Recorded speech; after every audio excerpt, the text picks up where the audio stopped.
Assalamualaikum warahmatullahi wabarakatuh.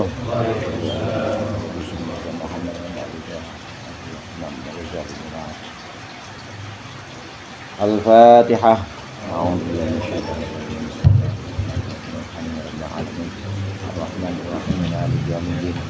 إياك نعبد وإياك نستعين اهدنا الصراط المستقيم صراط الذين أنعمت عليهم غير المغضوب عليهم ولا الضالين آمين.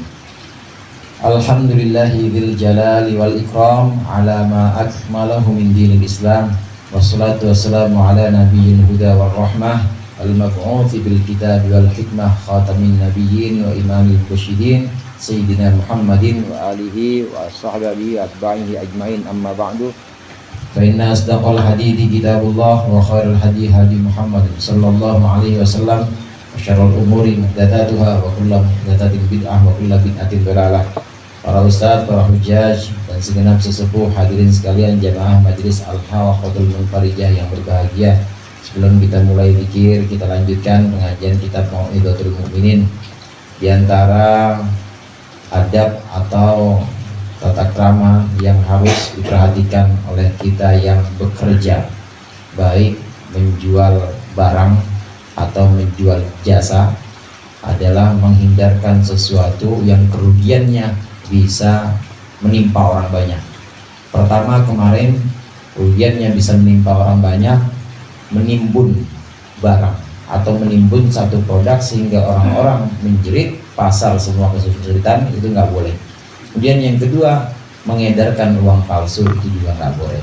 Kalau tahu itu uang palsu, maka simpan di kita aja, taruh asbak, ya, terus disundutin sama rokok, ST. Enggak buat lintingan, buat linting bako, udah kan selesai. Jadi nggak beredar lagi dan nggak dipegang oleh orang. Kalau dipegang oleh orang, kasihan, ini orang pasti nggak mau terima dan nggak mau dia simpan, disebarin lagi dan terus menyebar ada di pasar, maka uang palsu itu berbahaya. Ini bisa menimbulkan kerugian, menimbulkan satu kesulitan untuk masyarakat banyak. Nah, diantara pembahasan uang palsu kemarin itu yang sudah kita bahas tadi, harus kita simpan sendiri atau kita rusak sekalian aja. Nah, berikut ini juga bagaimana cara menyikapi uang palsu yang beredar atau yang ada uang palsu yang sampai di tangan kita. Uang palsu yang sampai di tangan kita, maka di antara cara menyikapinya adalah berikut ini. Qala al-mu'allif rahimahullah wa nafa'ana bihi wa bi 'ulumihi fid dharain. Amin. Wa minha annahu in kana fi malihi qit'atun naqratuha naqisatun. Dan sebagian dari adab menyikapi peredaran uang palsu, bahwasannya jika ada dalam harta seseorang qit'atun, sepotong atau sebagian, naqratuha naqisatun, yang nilainya itu berkurang, an-naqdil baladi, dari nilai tukar negeri itu, fa'alaihi, maka atas orang tadi, ayyukhbira bihi mu'amilahu, dia wajib memberikan informasi kepada orang yang bertransaksi. Wa alla yu'amila bihi, dan janganlah dia bertransaksi dengan uang tersebut, uang yang nilainya kurang, ilaman, kecuali dengan orang la yastahillu, yang tidak menghalalkan at-tarwija, akan peredaran uang palsu, di jumlatin naqdi, dalam sekumpulan uang yang benar atau uang asli, bitariqit talbisi, dengan cara membuat rancu, mencampurkan. Fa amma man yastahillu, adapun orang yang menghalalkan dalika, akan peredaran uang palsu, fataslimuhu, maka menyerahkan uang palsu ilaihi, kepada orang yang menghalalkan itu, taslitun lahu, sama saja memberikan kuasa kepadanya, alal fasadi, untuk kerusakan. Fahuwa, maka itu kabai'il inabi, seperti menjual anggur, buah anggur, mimman, dari orang, ya'lamu annahu, seperti menjual anggur dari seseorang yang tahu bahwasannya anggur itu yattakhiduhu, bakal dijadikan oleh orang huwa, akan anggur, khamron, sebagai arak. Wadzalika mahdurun, dan itu dilarang, haram. Wa i'anatun ala syarri, dan menolong burukan. Wa musyarakatun bihi, dan juga bekerja sama dalam syar, dalam keburukan. Wa suluku thariqil haqqi, dan bermula menjalani jalan yang benar, bimithali hada, dengan contoh-contoh ini, fitijarati, dalam perdagangan, itu asyaddu, lebih besar pahalanya, minal muadhabati, daripada tekun ala nawafilil ibadati, atas ibadat-ibadat yang sunnah. wattakhalli laha, dan berhias dengan ibadah yang sunnah. Kalau kita tahu bahwa di antara sebagian harta kita itu ada uang palsu yang nilainya kurang atau nilainya itu rendah, maka hendaknya kita memberitahukan kepada teman yang kita ajak transaksi, orang yang beli di kita misalnya, atau orang yang bertransaksi dengan kita, harus kita kasih tahu, ini uang rada sobek nih bang, ini kalau abang mau terima, kalau enggak balikin saya, kalau abang terima tukerin ke bank aja, nanti bank mau nerima itu. Harus kita kasih tahu. Boleh kita edarkan itu uang yang nilainya kurang, yang nilainya itu cacat, boleh diedarkan, tapi kepada orang yang sama-sama tahu bahwa uang itu tidak boleh beredar.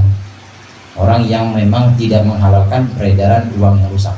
Kalau kita tahu emang udah langganan kita, dia belanjanya juga ke kita terus, nah kita tahu, kita kasih tahu, ini bang, ini rada rusak, kalau abang mau store ke bank, ini bilangin aja tuker atau simpen aja, bank pasti mau terima. Nah itu yang kayak gitu boleh, karena kita tahu teman transaksi kita ini adalah orang yang mengharamkan peredaran uang yang rusak itu tadi. Tapi kalau kita sengaja memberikan kepada orang yang curang, nakal, nih kita tahu nih orang nggak bakalan disimpan nih, pasti diedarin lagi nih uang rusak begini, maka itu tidak boleh, itu dilarang, nggak boleh. Kita tahu bahwa itu uang nilainya kurang, tapi sengaja kita berikan kepada orang yang nanti nakal dan bakal mengedarkan lagi, nggak boleh. Ini uang yang rusak atau uang yang nilainya ini cacat, karena memang ada cacat dalam uang itu. Orang yang sengaja mengedarkan uang yang rusak kepada orang nakal, ini sama seperti orang jualan anggur untuk kepada orang yang memang tukang bikin arak. Jadi seperti orang yang jual anggur kepada tukang bikin arak. Sama orang yang jual golok, tapi bukan kepada Ustadz Sami, bukan kepada Juleha, dia jual goloknya untuk rampok. Walaupun sama-sama manfaat, sebenarnya sama-sama ada manfaatnya. Anggur juga begitu. Kalau kita jual anggur, anggur yang dipakai buat tahlilan, dipakai buat maulid, kan jadi cakep. Tapi kalau kita tahu ini orang beli anggur pasti dijadiin arak, sengaja kita tahu itu, maka hukumnya haram. Itu sama aja nolong melakukan keburukan. Nah, sikap-sikap seperti ini berhati-hati supaya tidak menimbulkan kerugian di masyarakat. Berhati-hati supaya pasar tidak menjerit karena perilaku kita dalam berdagang. Ini pahalanya lebih besar dibanding amalan-amalan sunnah. Kalau wajib mah jangan ditanya, namanya sholat 5 waktu, puasa Ramadan, zakat fitrah atau zakat yang memang sudah memenuhi syarat, itu memang wajib, itu tidak setara nilainya dengan amalan-amalan lain. Adapun ini dibandingkan dengan amalan sholat duha, dibandingkan dengan wirid, dibandingkan dengan zikir, ini berperilaku hati-hati, tekun, menjaga benar supaya jangan sampai orang yang bertransaksi dengan kita ini rugi. Ini pahalanya lebih besar dibanding ibadah-ibadah sunnah seperti zikiran, sholat duha, baca Quran dan lain sebagainya. Ini asyaddu di sini artinya lebih besar pahalanya. Karenanya orang yang memang bergelut dengan perdagangan, baik dagang barang maupun dagang jasa, emang kerjaannya seperti itu, melayani masyarakat. Melayani masyarakat kan sebenarnya dia jasa juga. Itu fokusnya sholat fardu atau yang wajib-wajib aja, habis itu udah kerja lagi. Yang penting dalam pekerjaannya dia menjaga etika, menjaga adab-adabnya. Menjaga adab dalam bekerja ini lebih besar pahalanya dibanding amalan-amalan sunnah. Kayak lurah misalnya, gak usah sholat duhanya sampai 8. Orang pada bingung nanti pengen cari tanda tangan proposal dia nggak ada. Gitu juga RT atau camat misalnya, nggak usah sering-sering itikaf lah, orang ada undangan suruh ngeresmiin masjid atau suruh ngeresmiin jembatan misalnya, mana camatnya itikaf, jangan. Ya udah pokoknya sholat fardu aja, sholat wajib. Nah selebihnya dia melayani masyarakat. Pedagang juga begitu, pedagang nggak usah banyak-banyak, sholat ibadah-ibadahnya yang wajib aja. Nanti yang sunnah-sunnah ya kalau mau 2 rakaat aja. Nah setelah itu jaga adab atau jaga tata krama, jaga perilaku-perilaku, jangan sampai merugikan orang yang dia ajak bertransaksi, merugikan pembelinya, atau secara umum merugikan pasar. Ini juga dijaga. Yang seperti ini menjaga sikap supaya tidak memberikan madarat atau kerugian kepada orang banyak, pahalanya lebih besar dibanding ibadah-ibadah sunnah yang dilakukan oleh para pedagang itu.